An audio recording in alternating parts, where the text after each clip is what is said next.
Troubadours were performers and composers of the lyric poetry of the Occitan. During the height of the Middle Ages, the songs of troubadours poured from the narrow windows of the castles of the south of France, coming to define the region. Troubadour poetry is really innovative.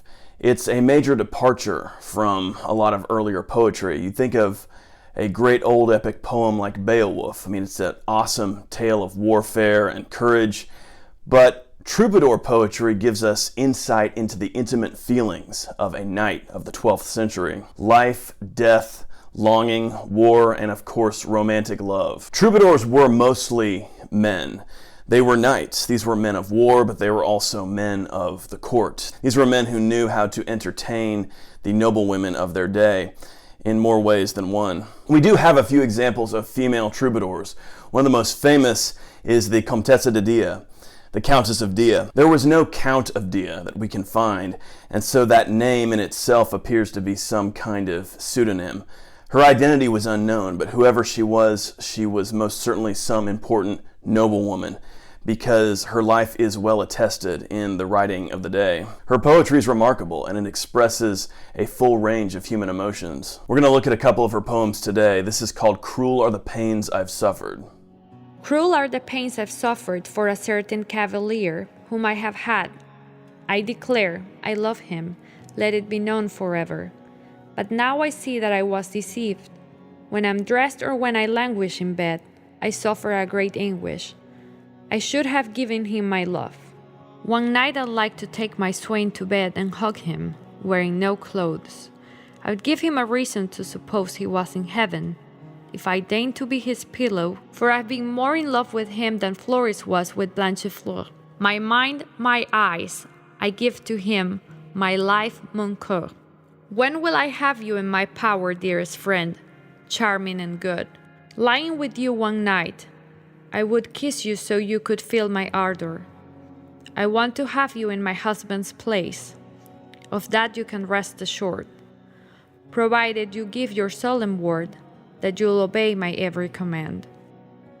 The Comtesse de Dia, she's famous for her bluntness. A lot of the male troubadours, they dance around the issue, but as you can tell in the poem we just looked at, she's pretty clear about what she wants from this knight. Something else we get from this poem, adultery, obviously. Adultery is a common theme in troubadour poetry.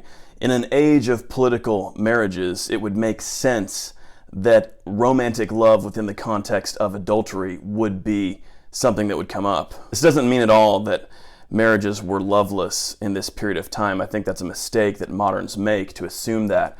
We have plenty of examples of husbands and wives who were very much in love in a romantic sense. It's also clear that marriage had a business aspect to it. So there were dynastic concerns that were taking precedence over something like romantic love. I think that we make a mistake if we assume that people felt oppressed by this or felt inherently uncomfortable with this. I do think the adultery aspect of troubadour poetry is often overemphasized by moderns. The thing that's actually a lot more important is this idea of hierarchy, which we don't understand at all because we don't live in an age where hierarchy is emphasized. It's kind of hidden. But hierarchy was a big deal in feudal Europe. And the thing that is really going on in these troubadour poems, where you've got this knight and he's pining after this woman, it's always a woman who's above him in the social rank. So the great lady, the countess, the duchess, even the queen, these are women who would have been untouchable to the average knight. And that made them even more desirable, especially in an era of feudalism, a feudal hierarchy, where this was the central feature of the way society was organized, the relationship between a vassal and his lord. Modern people look at this and they mistake this poetry for some sort of code about women in general, like all women are being put on a pedestal. We do have examples of troubadour poetry about simple country wenches, and these poems are far less reverent. The knight and the lady whom he desires, they play this game together that reflects feudal hierarchy, in which he kind of petitions her almost as if she were his lord, because of course she is of a higher social rank than him, so it would have been natural for him to view her that way. But it becomes this really interesting dance, this interesting interaction that really does reflect kind of how a vassal would interact with, a great man above him. Like, this is somebody for whom he goes to war. This is someone, upon whom he depends for his livelihood. Well, now that's kind of being grafted onto this relationship with this great lady who's far above him. But, he has this desire for her. So that's how the interaction plays out in these poems. It's kind of almost it's a vassal petitioning his lord. But again, you can kind of see how moderns would mistake that for just putting women on a pedestal. If you don't have that context of the feudal hierarchy, you don't really grasp that. So what's going on in this poem from the Comtesse de Dia is she's kind of showing us the woman's perspective on this. So her husband is some, great man, some count or something, and this knight for whom she is pining, he is undoubtedly below her in social station. That's probably part of what makes him appealing. He's kind of this roguish knight who goes about, wandering, fighting, seducing beautiful women. She finds this guy appealing. But the longing that she expresses, it's just as powerful as the longing that's expressed by male troubadours. We can see that in this next poem we're going to take a look at. I'm forced to sing of what I have preferred not to. So greatly has my friend distressed me. For though I love him more than all the world, I find that neither courtesy nor mercy avail, nor does beauty, merit, or wit.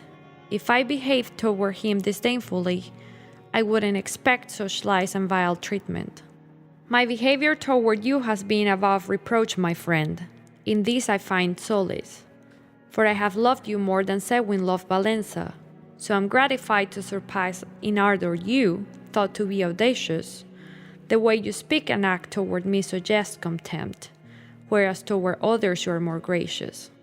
I truly marvel at the arrogance you show toward me, my friend. I must reprove you, for in spite of the liberties that this lady allows, for her to remove you from me is simply not fair. Remember how we loved at first. Lord God, may it not prove to be my fault that we're distant now.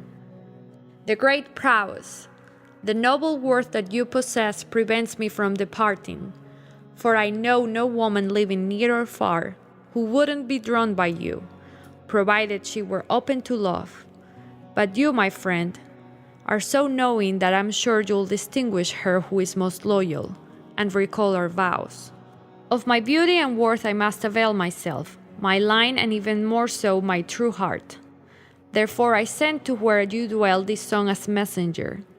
And so, my fine and noble friend, what I'm longing to know is why you're mean and hostile toward me. Does pride or a malicious nature make you so? But even more so, envoy, to him confide that such haughtiness brings many to woe.